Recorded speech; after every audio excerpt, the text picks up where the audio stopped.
When you say the word pioneer, what appears in your mind?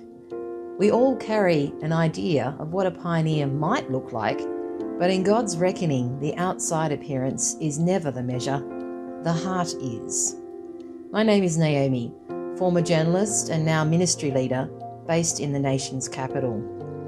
The title pioneer sits somewhat uncomfortably for me. I'm more likely to describe myself as a bumbling pastor trying to find my way. But as I listen to other leaders in this time of flux, there's a common confession that we all feel like this. But among the rubble of what was, something new is emerging across our churches. And in the hearts and voices of some of the women of our movement, we just hear a hint of what God might be up to in our time.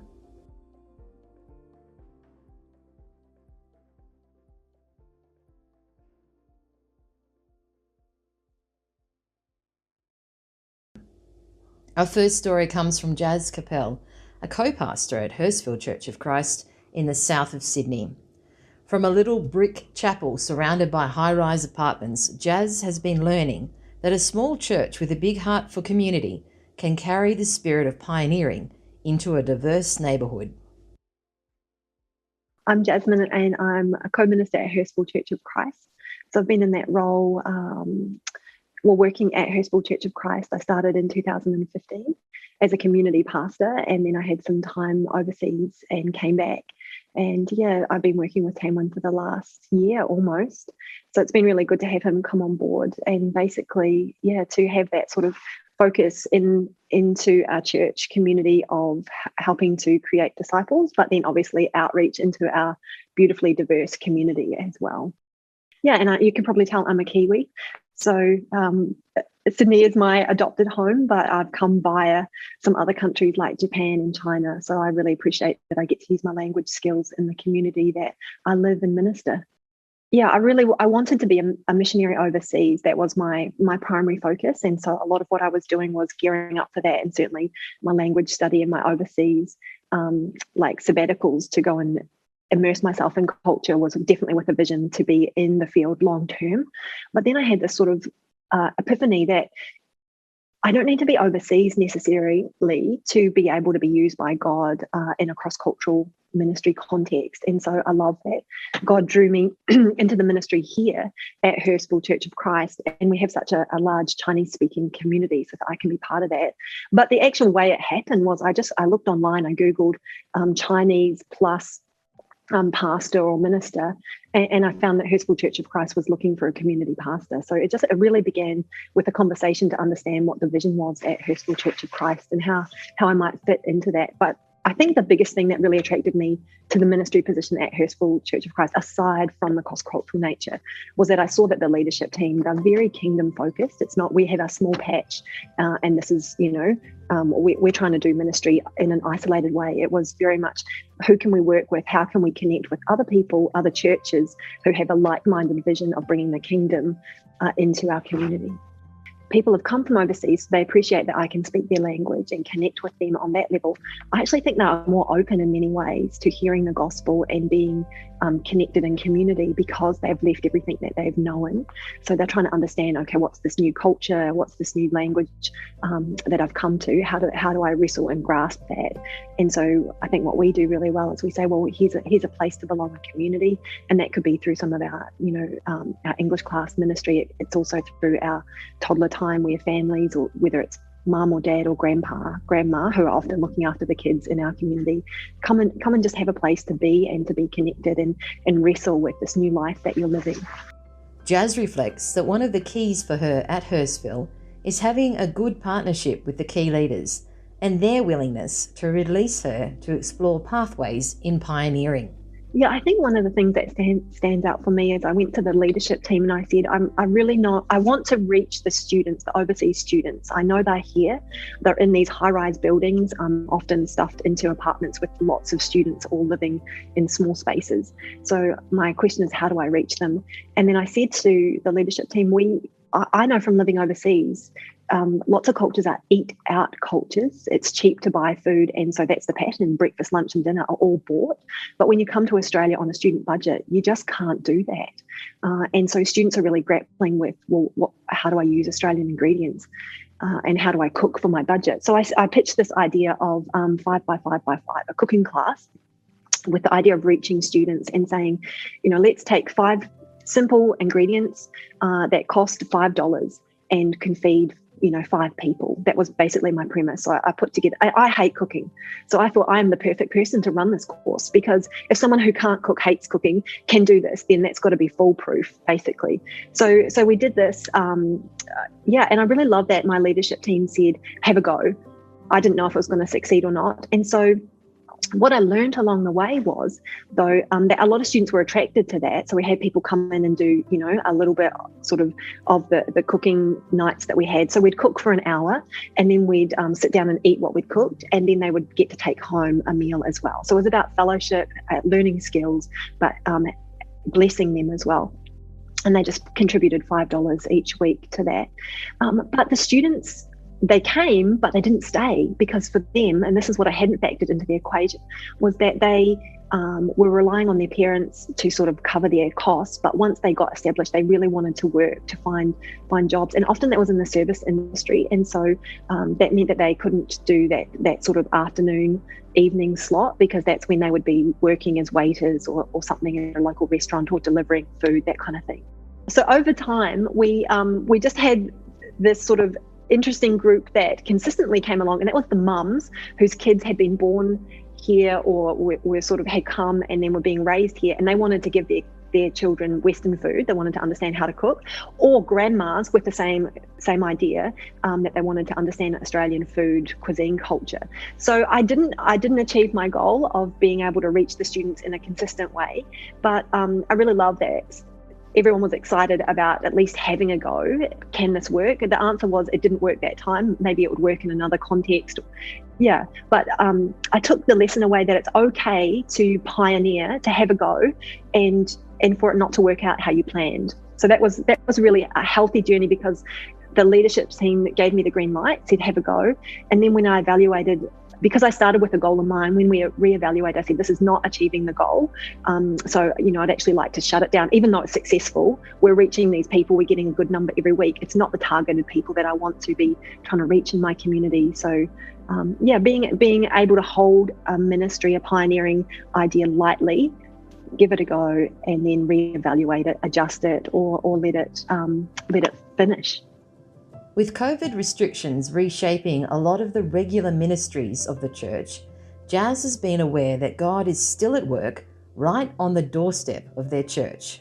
Yeah, I think if we start with the question in mind, where is God already at work, then that opens our eyes to see the opportunities that are actually in front of us. And so it literally turned out that the opportunities for ministry, once sort of the church had closed for lockdown and we couldn't do English class and we couldn't do toddler time, the opportunities were right in front of the church. And that is because our church has this lovely seating sort of area, brickwork that people come and sit on. And with the pub across the road closed, a lot of the guys who were friends together, they had arranged to meet outside of our church instead of the pub. And so I try and sit out there a lot anyway, to just connect with the community, people passing by, have some random conversations. But what was lovely was to go out there, and there was a bunch of guys and girls who already knew each other, and to be allowed to sort of enter into their conversations and do community. And that stems back to last year's lockdown. That was a pattern that they had established. And so then this year, in this new lockdown, it was the same. They came back. And what I found really interesting is they're at that age where they don't love technology, but they're forced to interact with technology for different reasons. And it can be something as simple as needing to get your vaccine record on your phone and connect some of your services all together, like Centrelink and that kind of stuff. And they said, we can't do this. We hate this. It's not something that we know how to do. And so just being able to say, well, I'm happy to sit down if you like, and we can work through that. And that's sort of been a beautiful way that we've started, I guess, to reach in a new kind of way separate from building community, there's this adding, I guess, to or meeting a need, a really simple need of their technology.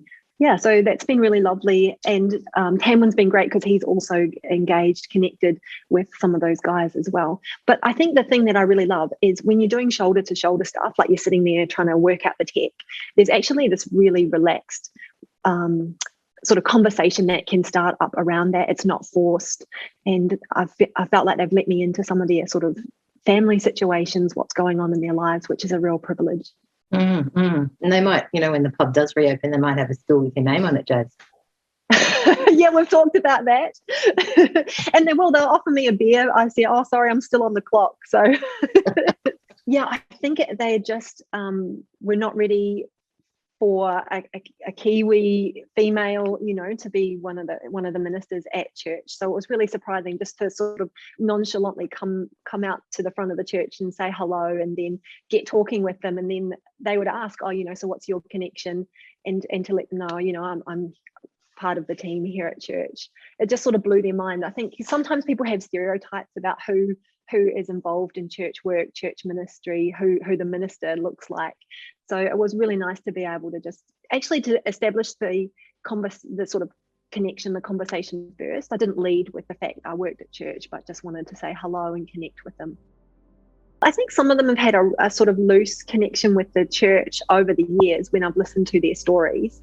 And I think they came from a generation where probably women weren't that involved in paid ministry. Yes, definitely in the volunteer sort of sphere, but to see someone of a female gender involved in sort of the leadership position was unknown. I would say they probably don't know any other females who are in ministry and like in the paid sort of ministry role. So that was really great. And the other thing's been fun because as people from the community pass by and we're all sitting out there, some of them I know I say hello to in Chinese, and they just look very shocked at that as well. So I think that was another nice layer to unpack with them of how I came to speak Chinese and Japanese and what that means to me, because it gives me just a beautiful way to reach the community on that heart level of speaking the same language.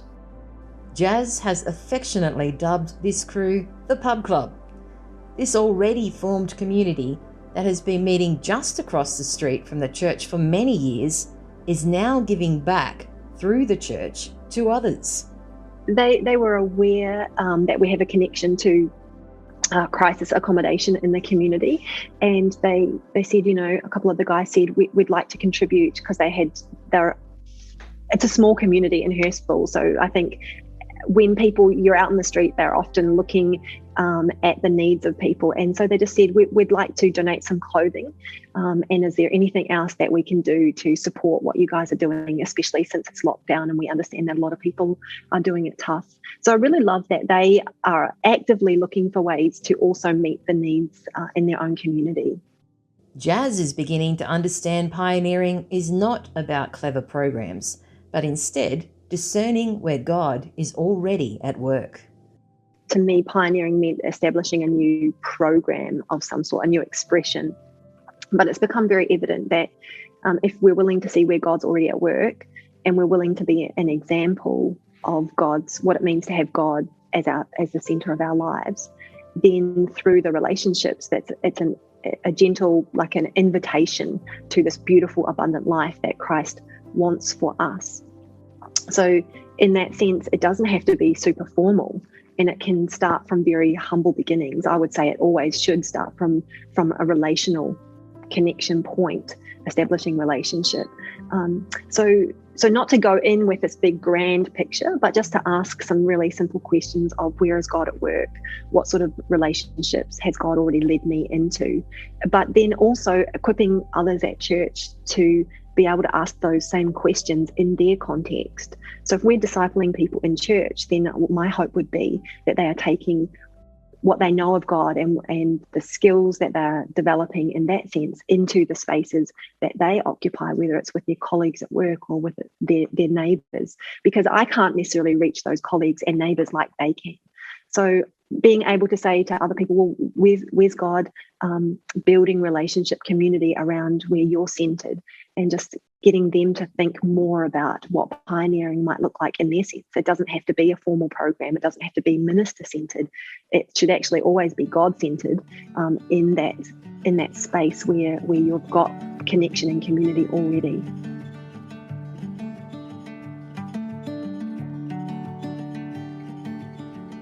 And now to another woman of fresh hope, who's found herself pioneering not only in her growing career, but through cross-cultural ministry in the church, in partnership with her husband.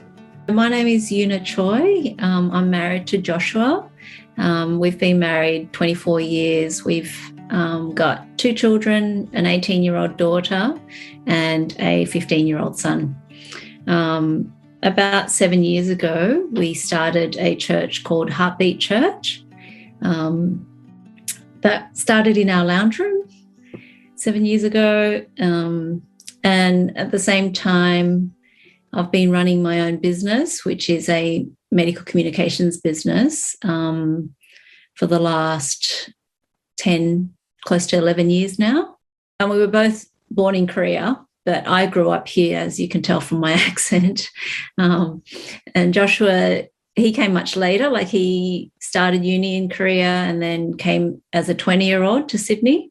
And, he never realised, but after, we got married and went into ministry, his kind of niche specialty became this sort of English-speaking pastor for Korean churches. So people like me who, much prefer to hear the gospel in English, there was a real lack of ministers for the youth group, for the young people's group, and all sorts of things. So there was a real need, and he tried to fill that gap and developed a real passion for people who needed that service. But he has that church planting and pioneering spirit for sure, because it just takes, I think, it takes a certain kind to overcome, the fear of starting something new and,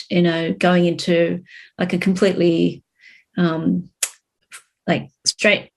unfamiliar environment and launching something, and then not sort of planting yourself there for the next 10 years, but going, okay, my job is done, I'm going to move on to the next thing. The last place that we left before Heartbeat Church, before starting Heartbeat Church, was actually quite a big church. So the mother church, the Korean congregation, was about 3,000 members, and the English service grew very quickly. About over a 4-year period, grew from about 80 to about 450. And they were all people like me who were English speakers, professionals, or uni students, and wanting to hear the gospel in English. So that was a thriving ministry. But when we left there, we felt like it was time to start an independent church where it was just an English-speaking church for anyone in the community. But again, because of our background, a lot of Asian Australians come to Heartbeat Church.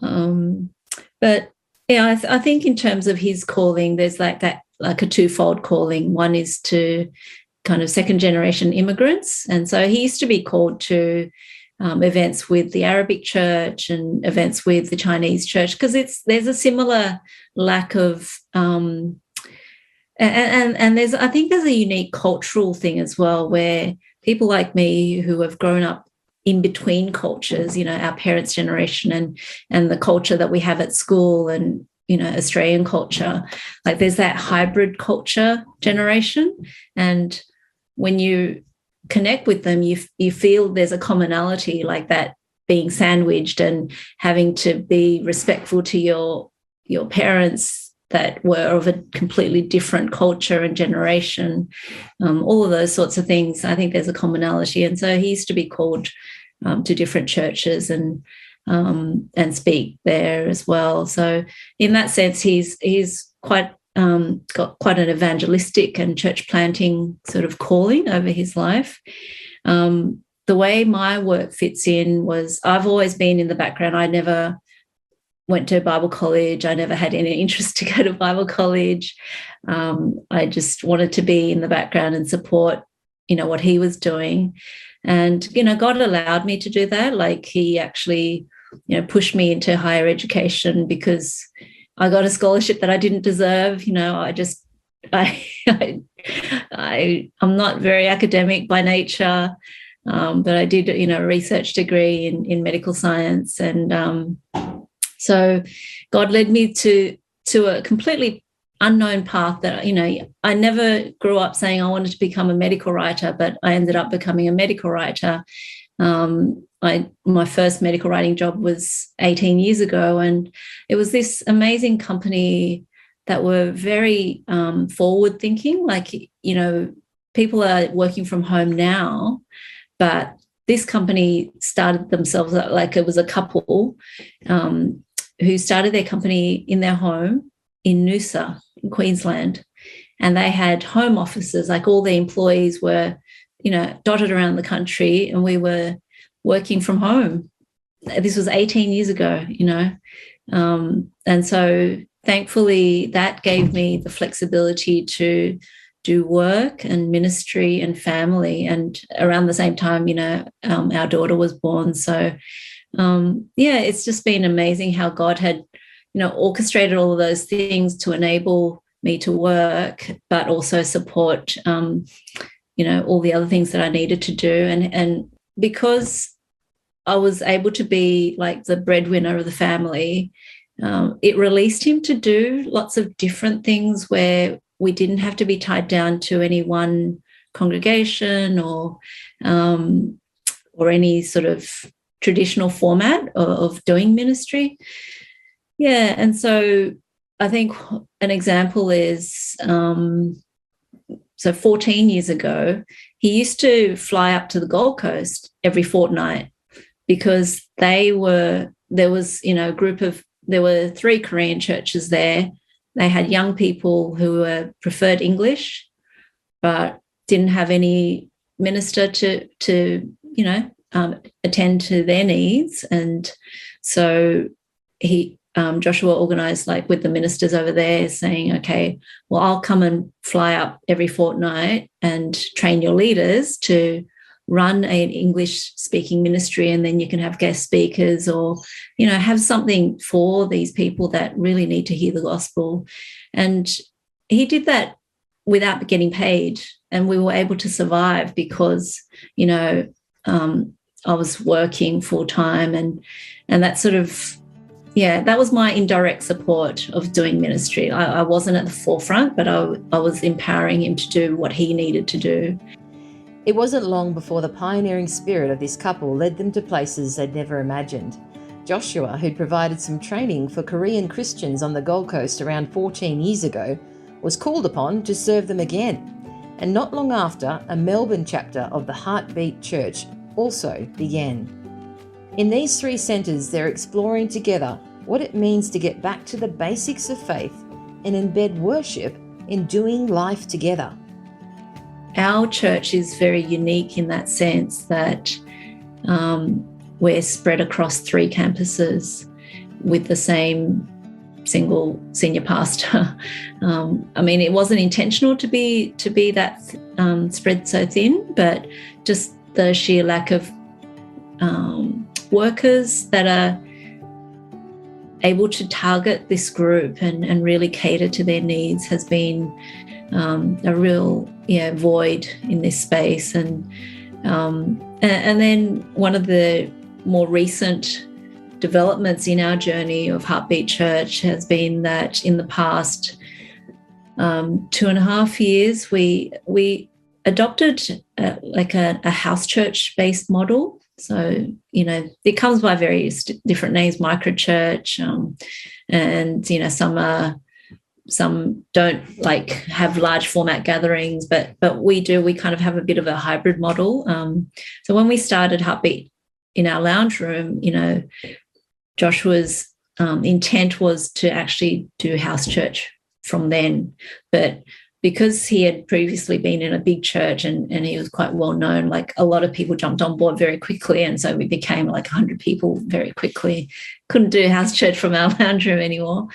But in his heart, he always wanted to do house church, and what he was looking for, you know, what he means by house church is like a really authentic community, you know, church in a circular format, not in a, you know, sitting in a pew, looking at the back of someone's head and having no accountability and people just coming and going from church.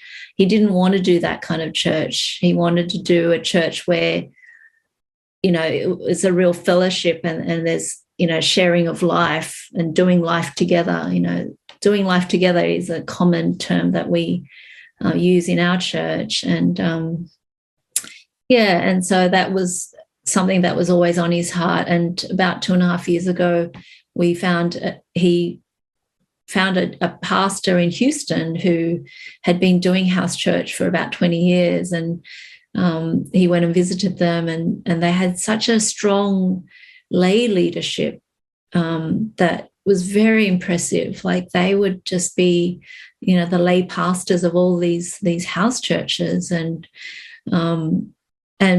for church planting, especially in places like, you know, where there's such a shortage of ordained pastors, you know, like the Gold Coast and Melbourne, as I was telling you, you know, this model can work where you empower the lay people and they do the ministry, and then someone like Joshua can, you know, oversee the direction and empower the shepherds. So the leaders are called shepherds, and empower the shepherds to do that ministry and be that, you know,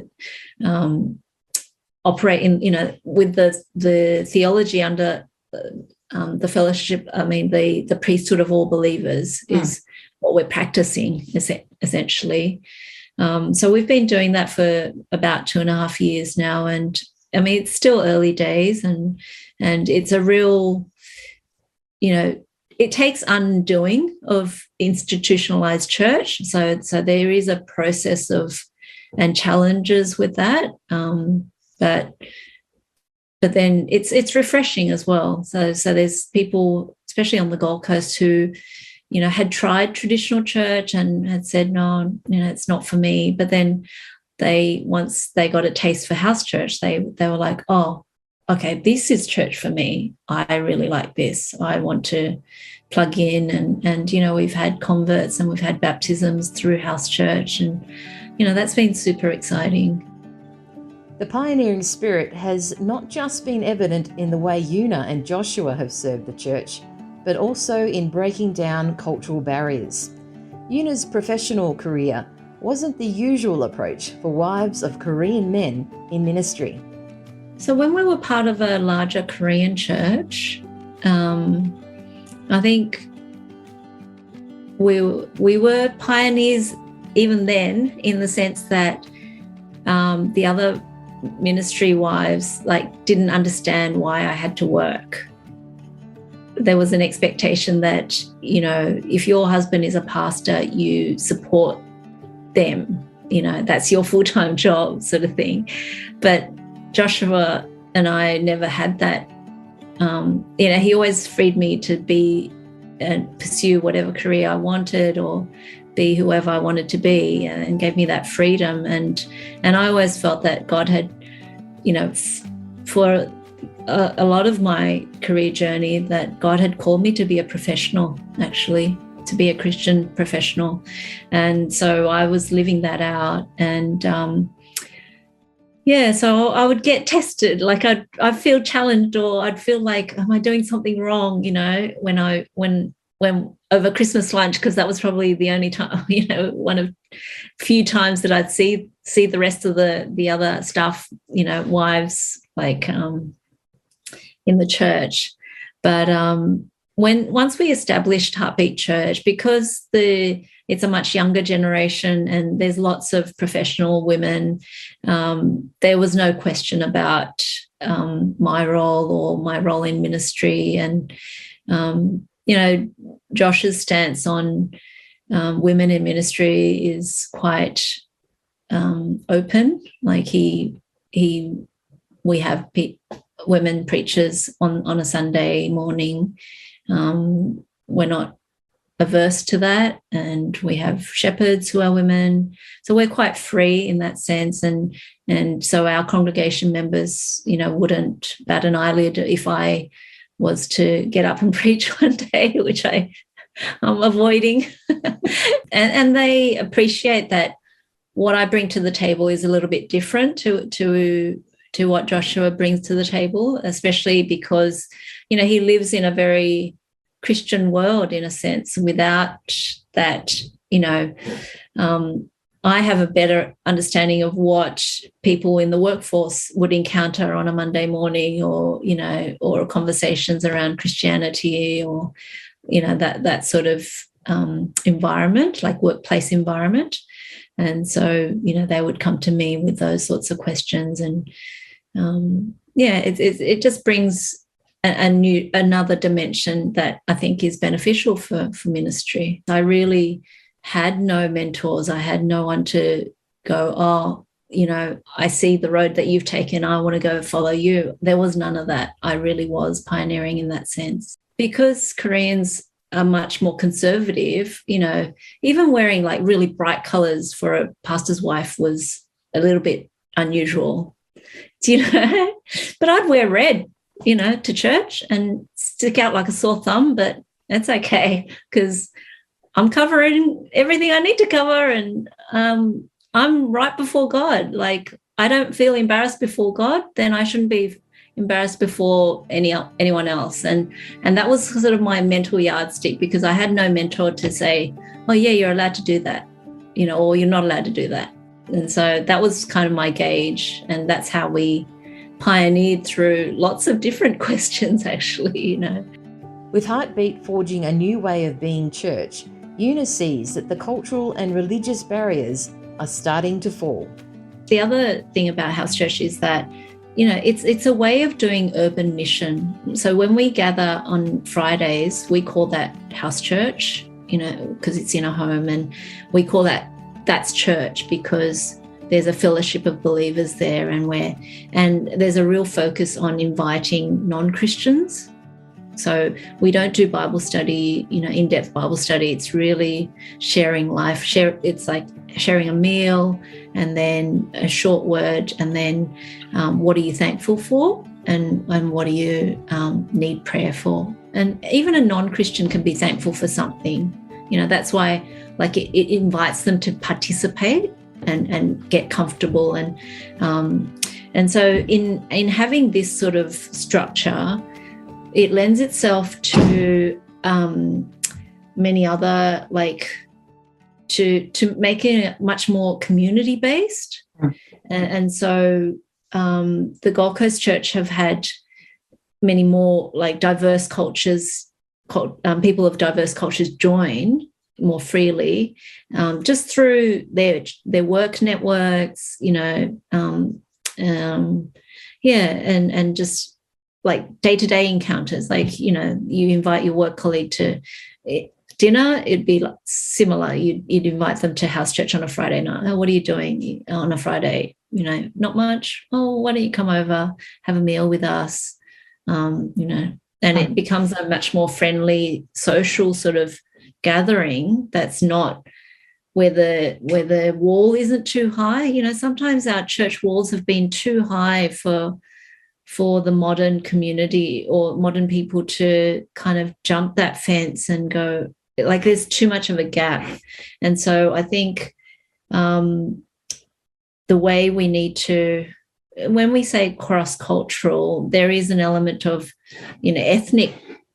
ethnicity-based cultures, but what we have in Australia now is what we believe. Our sense of worldviews are cultures in themselves as well. And how do we cross some of those lines, and make it easier for people to experience Christ? And while Una has been in ministry for a long time already, she senses there's yet another chapter soon to unfold. I actually got 2 words, or God gave me 2 words recently. One was empowerment, And the other, well, it's kind of similar, I guess, empowerment and impartation. And I feel like in the next season, like in my 50s, God will call me to really do much more ministry than I ever have before or was willing to do. And to really help people in their spiritual formation, I think, is where God is calling me. And in the past, I would have felt, God, I've got nothing to give, you know, I've got nothing to give. But I was just sharing with one of the ladies yesterday, and she said, you just have to be yourself. And I guess that's God's grace over my life, that I've tried to live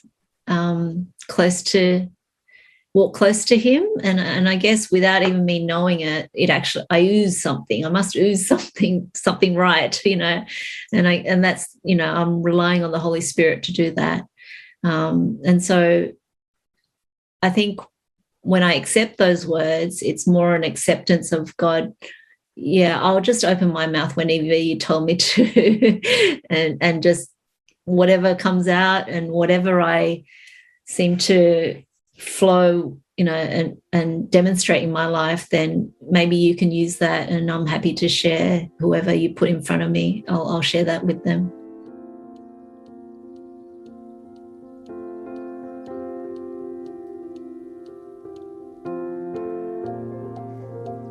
So it seems, even in this COVID-shaped world, God's Spirit is still shaping hearts that are willing to follow him and opening doors we'd never noticed before. As we share the stories of our encounters with God and where we see him at work in our communities, may we be encouraged that anyone seeking to lead must first commit to closely follow the one who knows the way. And let's also remember that pioneering is never done alone, but through a community of people willing to keep walking together in his ways.